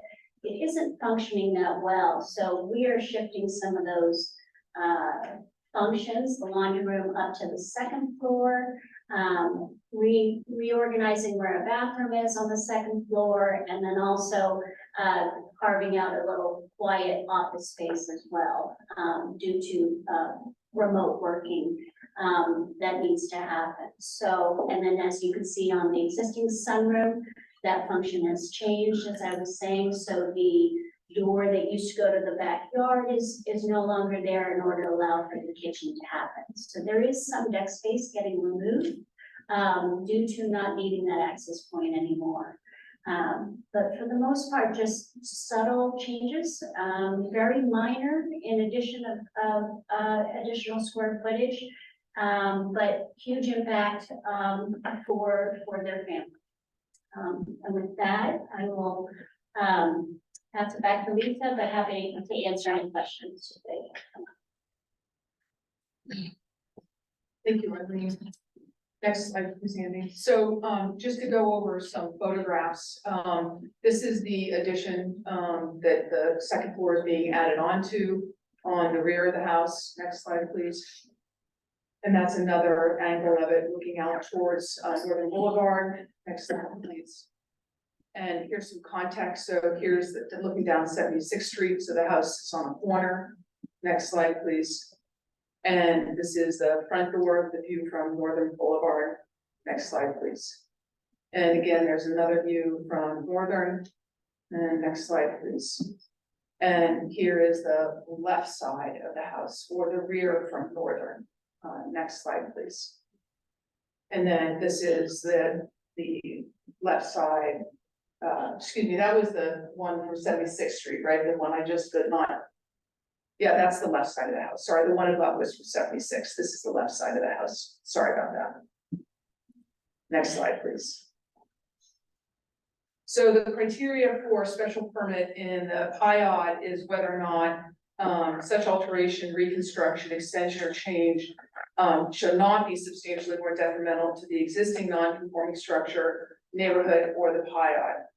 Here, the proposed addition is modest at 126 square feet, and obviously over an existing footprint, and won't be more detrimental to the neighborhood, as you can see from the surrounding photos. The project creates no new non-conformities. In total, as I said, it's 126 square feet. All of the second floor addition, it will all be a second floor addition. We're not creating any new footprint. So there will be no interference with, flooding or wind or the sand movement that doesn't already exist. We're not changing any of that whatsoever. So the foundation doesn't expand at all. It does not exacerbate any of the setback non-conformities, except for it slightly affects the lot coverage and due to the cantilever, and then increases the FAR by 0.02. The project is entirely to the rear and side of the structure and only minimally visible from Northern Boulevard and from 76th Street. It will remain shorter than the existing structure and subordinate to the existing structure.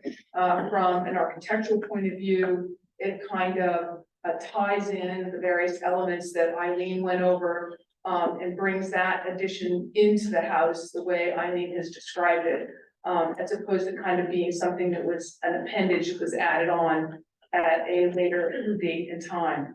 And so with that, we also provided to the board 6 letters of support from 6 of the neighbors. And we would request that the board grant a special permit to allow Luke and Catherine to add this addition.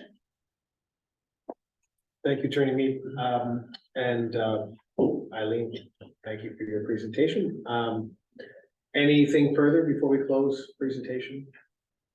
If not, we'll go ahead and close that and go to public comment, and we'll start in the room. Anyone wish to speak in connection with the application? Seeing no hands. Anyone online who may wish to speak? Do we have anyone online? Just one. We have one. I don't see a hand coming up, and when we're past the room, I'll go ahead and close public comment, and we'll go right into questions from the board, and we'll begin with Mr. Swanton. Thank you. If you could put up the site plan, I have a question. I'm just trying to understand the boundaries of the property. Is that big arc that comes through the front lawn there? is that a property line or is that just a street easement or what is that? That's the arc that we're required to put on there to determine what is the front yard and what is the rear yard. So if you back it out just a little bit, Andy, you can see that the property line curves in the front, Okay. So- right? So, and that also is, excuse me, so let me just say, Mr. Swan, that is also the property line. So that's why it's a curve. And if you see the dotted lines, I apologize, I misspoke. So the curved line is the property line. And then you see the dotted lines that go out. Yeah. The engineer has to take those dotted lines out to do the calculations to determine which is the front To yard. see which one has more feet. Which Correct. one's longer. Correct. basically. All right, so the property line is the, It's a curve, okay. right? Because I was by there today and it's a very pretty lawn, actually. It's like unique in that particular neighborhood. And The happy- Shippers are happy to take care of the city's property. I like the anchor too. Yeah, That's the very anchor. impressive. Very impressive anchor. So that's the city's property there? Yes. I see. Well, doing a nice job with it. Look, very lovely. Take that into consideration. Now, if you scroll up to the right, top right of there, that little table up there, I noticed the minimum lot area is 6,359 square feet. Just remember that number for a moment. Could you go to the FAR calculation, which is on the, I believe it's the next page, Andy, there's a little table with the FAR calculation. On the very next page, yeah, right there. If you could blow up the proposed FAR calculation, actually the existing, that's fine. So 1591 is the existing house, and of course, I guess it was maybe 2 years ago, the city decided we better count garages and sheds in the FAR calculation. So it shows a total FAR of 2019, but I just, for interest, I took the 1591 and I divided it by the lot size there, 6359, and it came in at exactly 25.0. So if we hadn't have changed the definition to include sheds and garages, you'd be going from 25% zero to a bigger number. I guess my question, maybe it's not so much for you, but it's maybe for you. Would that be creating a new non-conformity? I realize the new math, we don't do it that way anymore. But if we were to go from 25 FAR to 27, would that be a new non-conformity? I would interpret that as being a new nonconformity. Except for in the PIOD, you And- might recall. Right, in the PIOD, it doesn't require the same level of relief. Correct. The amendment was done maybe 10 years ago. And it's not the standard, right? So the standard isn't that you can't create a new nonconformity in the PIOD. The standard in PIOD is different standard. Yeah. And you're required to get a special Right, permit. we on keep it. getting back to on Plum Island, some rules are actually easier, which is. Right, so that, I mean, And That's- that's the particular unique situation is on Plum Island, something there on the mainland might require variance, Right. requires a special permit. Okay, well, anyway, since the new math, we count garages and sheds, they're already over anyway, so it's just going to further over. And I don't have any particular issues with this particular house or any house, I just, when we wrestle as a board with permitting larger developments on the barrier beach that is Plum Island, I have pretty consistently had issues with increasing FAR when you're already over it. So that's not really a question, that's just a concern. So did you look at any way to not increase the FAR to do this project? so it's 126 square feet, right? So, in the house, they tried to reuse, I mean, you can talk about the iterations they went to in order to try to reuse the space that they had, and they are reusing some of that space. They're not adding any, no new bedrooms, they're essentially getting some closet space, moving the laundry upstairs and allowing an office to be used. Mr. Shipman works remotely, and so they have a growing family, they're trying to find space to make that happen. I get it, all right, thanks, I have no other questions. All right, thank you, Mr. Swanton. Mr. Delisle. I have no questions regarding this application. Thank you. Okay, Mr. Bennett, No questions. Mr. Chairman. I guess I'll go to some of the discussion that already occurred. Does the homeowner take care of that piece of property with the anchor? Yeah, remote. Do you use it? Do you let Yeah, dog so- and kids run around? Yeah, as long as I'm not gonna get in trouble with my answer. No, no. No, it's, The reason I'm asking is the fire is very sensitive to us, but in essence, you almost have another lot. it's with us as a front yard, to be fair. I mean, there's and I do think you asked a question about a road easement. When we bought the property, I look back at the history of the deeds, and it's an old enough property to. The best recollection, the original deed operates in such a way where it says essentially from Mr. Swanton's tree to Dr. Delisle's rock. And obviously that's not functional anymore. So I think when 76 was put in on northern, because the property that you can't see that's just south of us on this map has the exact same curve. Right, you can see it My on the suspicion, yeah, I think when the road went through, I think they took easements there. And that became the de facto property line. But yes, it functions as a front yard for us. The dogs play there, the kids play there. I mow it, we land. Yeah. There's a big anchor, yeah. So really you have a bigger yard than we're using, That's right. sort of. Just wanted to take that into consideration. Don't let the assessor hear that. Want to pay taxes on it? Thank you, that's all I have. All right, and Ms. Beckman? I don't have anything. I don't either. Thank you very much for the presentation. It was very thorough and I appreciate Mr. Swanton's sort of deeper dive into some of the questions he had. I'll close that portion of the public hearing and we can go into deliberations. And again, since we're deliberating a special permit for non-conformings, we have the two-pronged approach, whether whether the proposed alterations will create a new non-conformity. And also the second prong, whether the proposed alterations present a substantially more detrimental than existing conditions. Based on the property, the structure, the land lot, and the neighborhood. So with that in mind, I'll just kick things off and Mr. Swanton, why don't you jump right on it? Well, there are no new non-conformities. What that gets us to is this substantially more detrimental to the neighborhood than its current state. I, in general, have FAR issues with the FAR. As I look around Plum Island, I think you can kind of see the different places where there's a big building, and each one of those pretty much, probably, if you look back, some zoning board at one point gave somebody a pass. And it was pointed out to us a few years ago, you can't just keep doing that to this neighborhood. And I've been pretty religious about not wanting to do that. Now, Mr. Shagdon's corollary about you have this extra front yard is somewhat compelling, but you know, I don't think my vote's gonna matter here anyway. But I'm just consistent in trying to not have overbuilding on Plum Island. I'm not, you know, people can expand their houses all they want as long as they're at 25. So I can't support this because it increases an already over the FAR. Thank you. Very good. Mr. Delisle.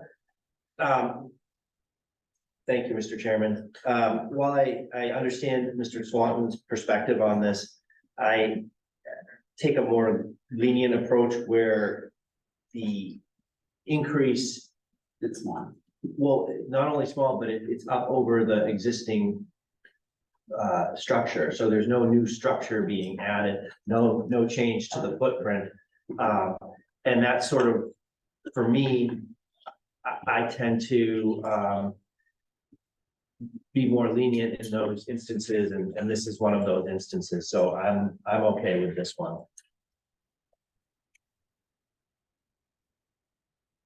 Mr. Bennett. Yeah, Mr. Delisle has identified a key distinction here, which I would agree with. Also, this is a very modest increase. I mean, but it does point out again, as Mr. Swanton has advised, perhaps we need different tools here on Plum Island to deal this in a more systematic and thoughtful way. But I can picture this.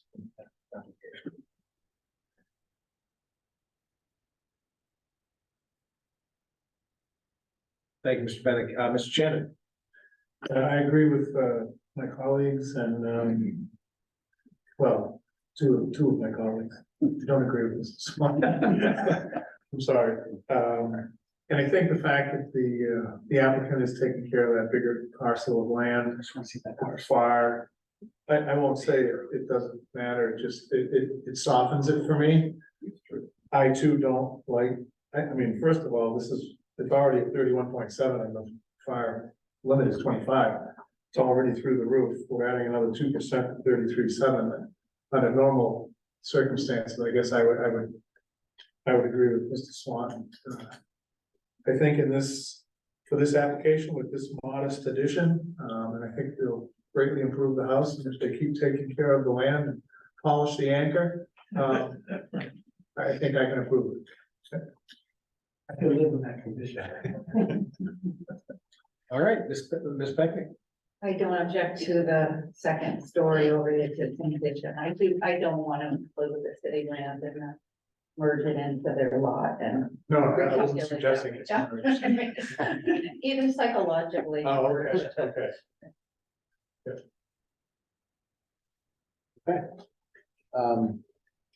Yeah, I agree, I too can support it, it's very modest, though it is an increase to the FAR. It's really very, very minimal. And we take these as they come, one by one, and always have, though our decisions have never been necessarily aligned with past decisions. It's just not the nature of what we do, but this is one of those exercises where we take the application as we find it, and we use our best judgment and best guidance to try to render a credible result that's consistent with the code, but also plays to the realities of the human component, which is how the property behaves and how it lives. So I'm moved by sort of that, and I think that this certainly seems to be reasonable, so I too can support it. Any further deliberations?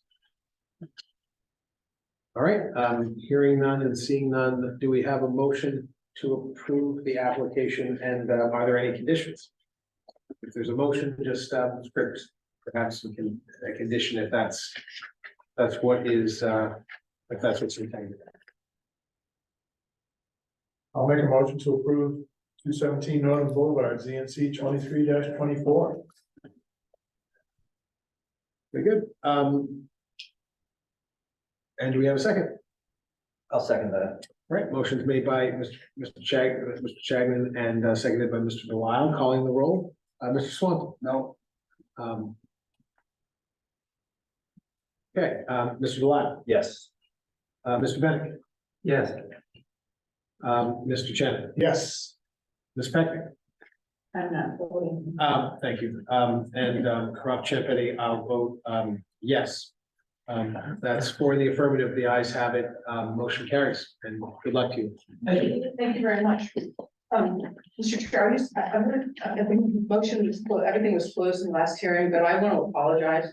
The open space on the last application was 42.5, and the minimum open space is 40%. So it was over what was required by 2.5%. So the plan would make sure it's accurate, but in my head, I was thinking it couldn't be over 40%, but it has to have at least 40% of the space.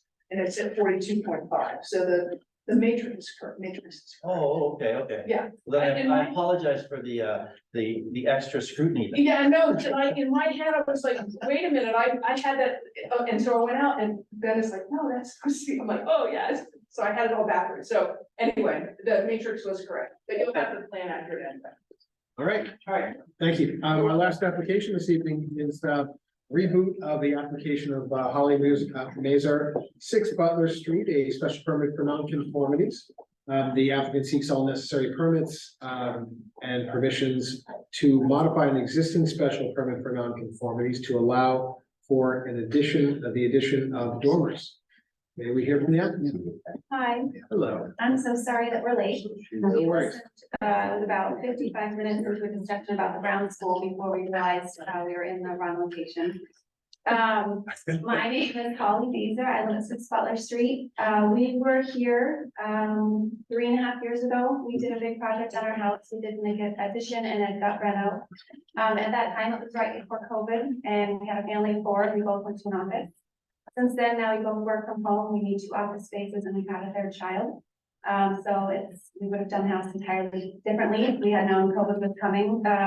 So we are requesting permission to add a dormer to the easterly and westerly side of the attic space.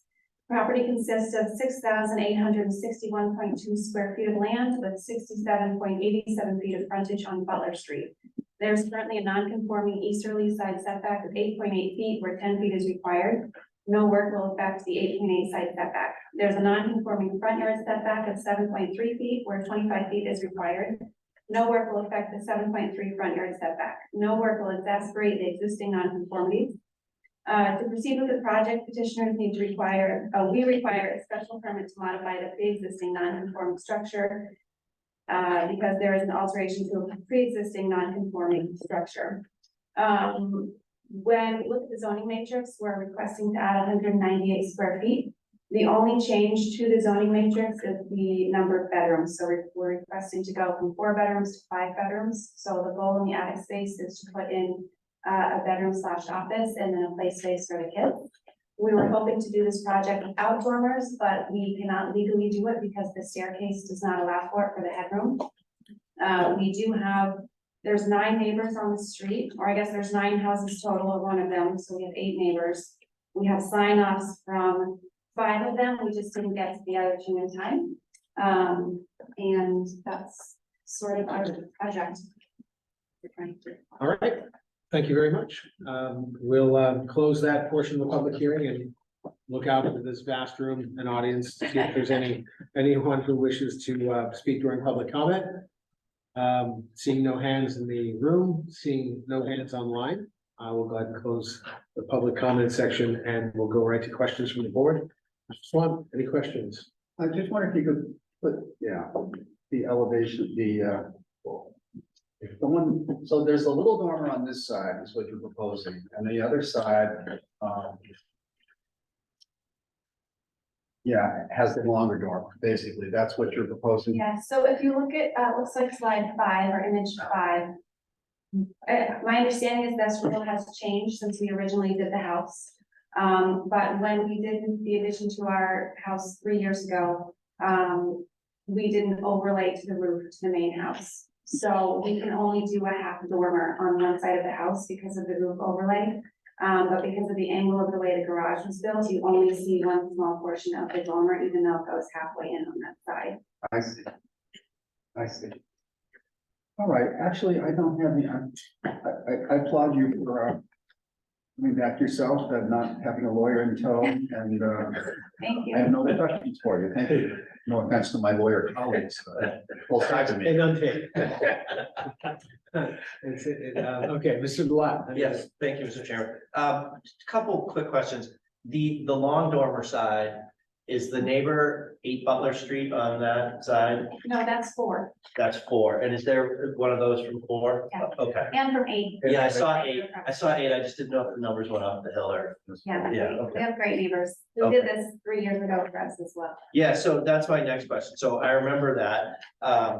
And 3 years ago, I went back and looked at the notes. And I had said 3 years ago when you guys came in, I was gonna say this anyway, you didn't like trip yourself up. Okay. Yeah, don't worry about that.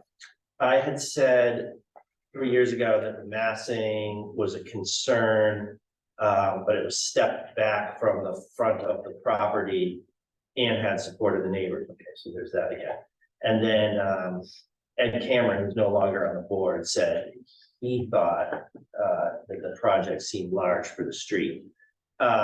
So coming back and looking to do these 2 dormers, the one's really little, and that's the one, well, I guess I don't know, I guess it's littler in terms of its length, but still got the same effect, I suppose. On the front. Yeah, and that's the one for the stairwell. Stairwell's the left side. Yeah, okay. Yeah, so I guess I am a little bit concerned about the massing. You know, you've got like a big structure now. And that used to be, when you guys did this, you put on the garage and the breezeway thing, or was? So, we had the main house, which is the structure on the right, Yep, and then we had the garage with the room over it, which is the structure on the left, but they weren't attached. So the oh, part we okay. actually Yeah, all added right. was a little sliver in the middle. But it was, the garage was at the rear corner of the lot, and we had just wanted to attach it in its place, but that wasn't approved because it would have made the left side of the house non-conforming. So then we wanted to knock down the garage and rebuild it next to the house, and that was rejected because our lot was too small. So what we ended up doing was we had somebody lift up the garage and relocate it on our property to put it in that space, so that it would be allowed to stay. And we connected it through the breezeway, so all of it's original other than the little sliver in the middle. Oh, wow, that's quite an odyssey. Yeah, It was quite, Pretty impressive. quite a lengthy time. We spent a lot of time in here with Lisa and me actually, for a few years trying to find something that worked for the town. Oh, wow, okay. Oh, yeah, so is that little dashed outline than what the old garage was? Yes, Yeah, okay. they just changed the shape because it was more aesthetically pleasing than the original. Yeah, okay. Yeah, so I guess, you know, it's good to have that background actually, to add some context. So, yeah, so I guess it does pose some more massing issues, for me, but I don't know if it's, you know, substantially, more detrimental to the neighborhood. So those are my thoughts.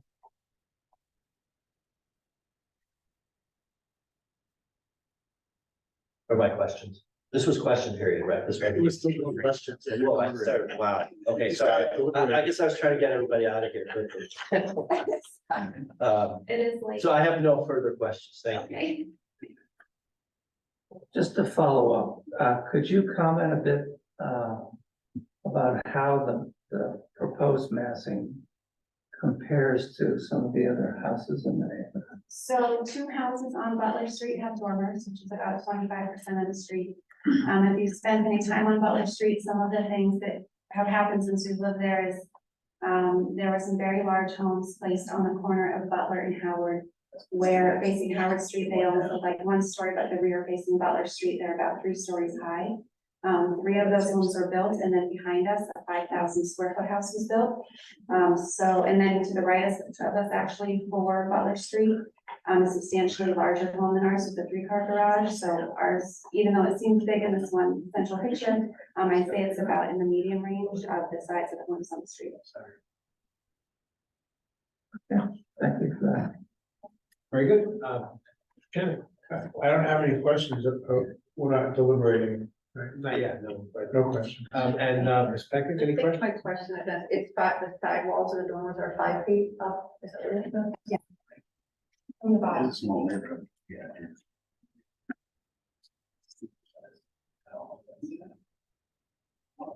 Was that That was it. Right. great? Okay, apologies. Just trying to take notes and everything. Not as good, I'm not as good as others who will remain nameless, who are much better at writing stuff down than we thought. I don't have any additional questions either, and I appreciate the detail, and I remember this application as well, so, and it looks really great. I've seen it, you know, in situ, and I can't imagine the saga of having gotten it there, but I commend you guys, it sounds like quite a bit of work. I didn't know about having to lift and hike up the garage to make that work, but, closing the questions, we'll just go right into deliberations, knowing the criteria. Why don't we just jump in and, Ken, why don't you lead us off? Well, first, there's no new nonconformity, so then we get down to, is it substantially more detrimental to the neighborhood than its current existing nonconformities?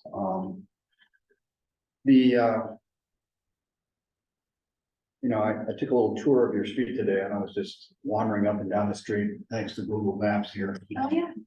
just to refresh myself, although Google Maps still have your house. Yeah, it's small. Yeah, the old- So it's easy missing all the houses on the corner of Howard is. Yeah, they're huge. They're huge. They are. They kind of loom over the. They loom over our. Loom over our house, back. yeah. Yes, Yeah, I know. They don't really on there, Anyway.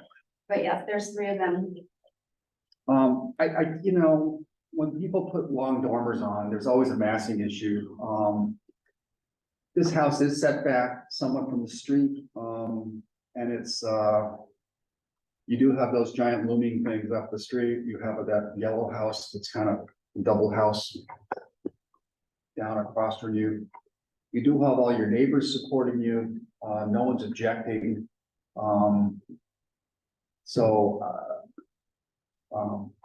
I can, with some reluctance, support your proposal. Thank you. You're welcome. Very good. Mr. Blat? Yeah, I think that's where I am too, that I'm sort of in the same boat that I was 3 years ago, that I can, reluctantly support it. Does it increase the massing? Like, maybe if you come back for another one, I'll think. Don't put it in. I think, More kids. I think we're okay. I'm okay with this one. More kids and patrol. All right, Mr. Bennett. My colleagues have articulated my position very well. I support it. And Mr. Shannon. Yeah, I'll echo some of the comments made. Driving around, there are some big houses in that area. And it's, by the way, your renovation is gorgeous. Beautiful. Well done. Just looking at it, when you look at the drawings and everything, it looks like it just overwhelms the neighborhood, but if you drive up and down the street, and take a corner, it almost fits in. It's not much bigger than, it's actually smaller than some of the homes. So I can support it. I think it's a nice, modest addition to a beautiful home. Ms. Peck. Yeah, I had the same kind of notes that Mr. Swan did about the dormers and Mr. Doyle, yes, Ed Cameron is my spirit animal. So I would have said the same thing about the messing.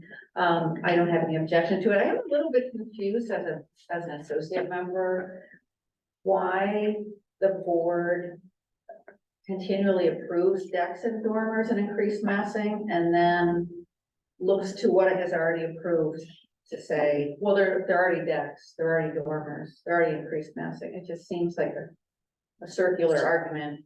And then we take applications one at a time. I get a little bit thrown off by that. So I think looking at the decks, looking at the dormers, I wouldn't necessarily say, well, there are other dormers in the neighborhood.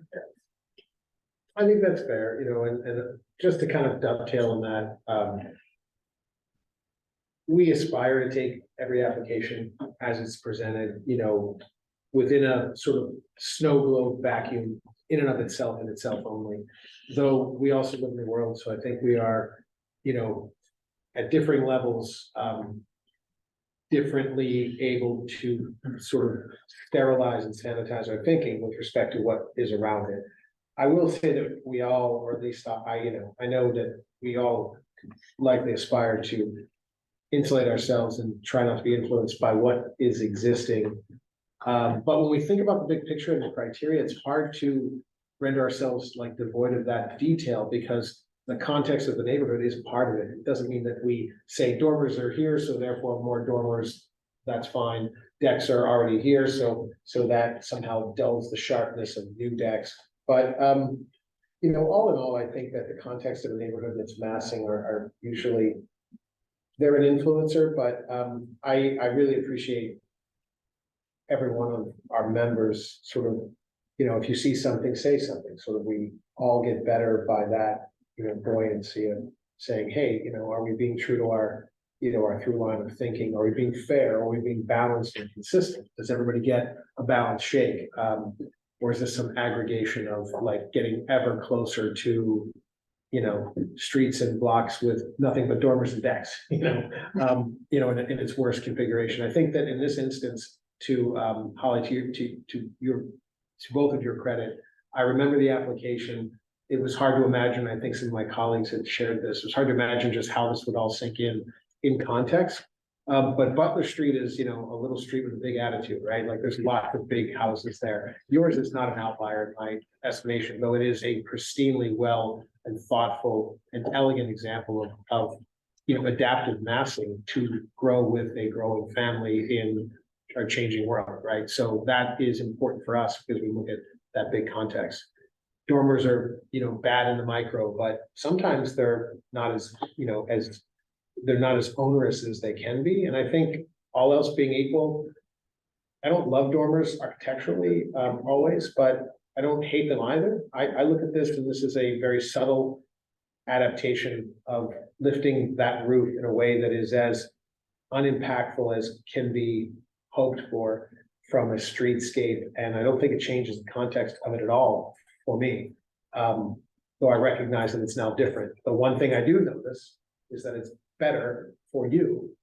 And I think that's part of our sort of decision making. So I'm influenced by the fact that it's a measured balance, a little bit of better and a little bit of different, but not a whole lot of either, and not offensive to this notion of what we've done in the past. So I support it. I support, you know, what you guys are doing in this quest. So you know, I think if you came back again with more changes, it might be different, but I'm okay to support it myself. And it sounds like most of the colleagues feel the same way. So thank you guys for your patience and thank you for a thoughtful approach.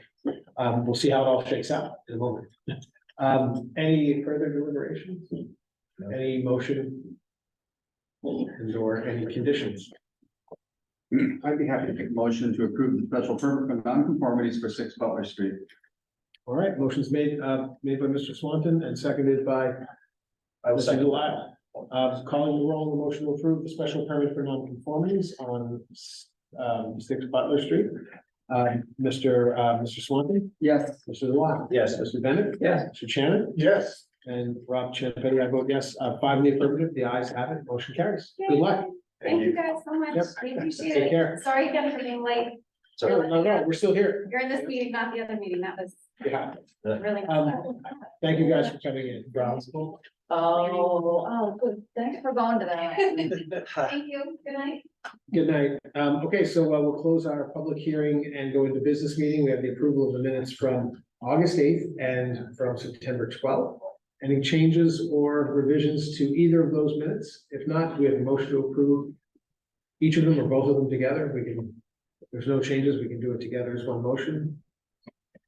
I move we approve them both together. Very good. Motion's made and seconded by, looks I'll like, second. Mr. Chan. And we'll just do a voice vote. All those in favor, motion to approve both minutes of 8/8 and 9/12/2023. All those in favor say aye. Aye. Any opposition, abstentions, or no votes? Seeing none, the ayes have it. Motion carries. Both minutes are approved. And thanks, Gretchen, for always keeping that stuff high and tight. I don't have any other updates. And of you? No, just if you want to let me know if you had any thoughts on the login thing that we ran into. Bad. I think it's a bad policy from the vendor and I want to get that.